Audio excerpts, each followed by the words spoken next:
Mama siapa lagi nih pesan Koiko Glenn? Glenn kenapa sih orang Asam Kumbang, orang Tanjung Sari, orang Sunggal? Kalau udah tahu kurirnya aku Skribo, tak apa-apa Glenn itu nih Royko sebiji tuh. Viral curhatan kurir di Medan heran usai dapat tugas antar paket sebungkus penyedap. Beredar di media sosial sebuah video yang memperlihatkan seorang kurir di Medan dibuat kesal usai mengetahui isi dari barang tersebut. Siapa sangka ternyata paket yang dikirimkan hanya berisi satu bungkus bumbu penyedap. Padahal penyedap tersebut bisa dengan mudah dibeli di warung maupun toko terdekat dengan harga kurang dari Rp1.000.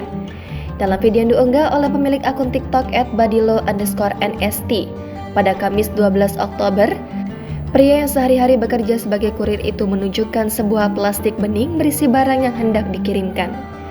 Terlihat dalam plastik tersebut bungkusan bumbu penyedap berupa kaldu ayam bubuk berwarna merah. Melihat isi paket yang hendak dikirimkan, sang kurir pun langsung kesal.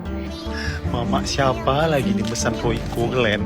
Glenn kenapa sih orang Asam Kumbang, orang Tanjung Sari, orang Sunggal? Kalau udah tahu kurirnya aku Skribo, tak apa-apa Glenn itu nih Royko sebiji tuh.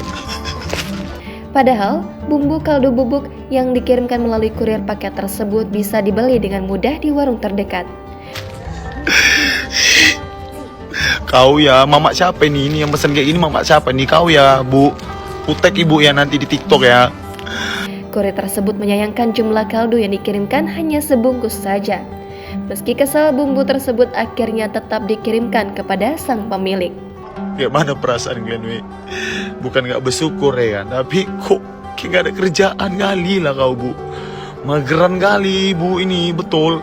Download Tribun X sekarang, menghadirkan lokal menjadi Indonesia.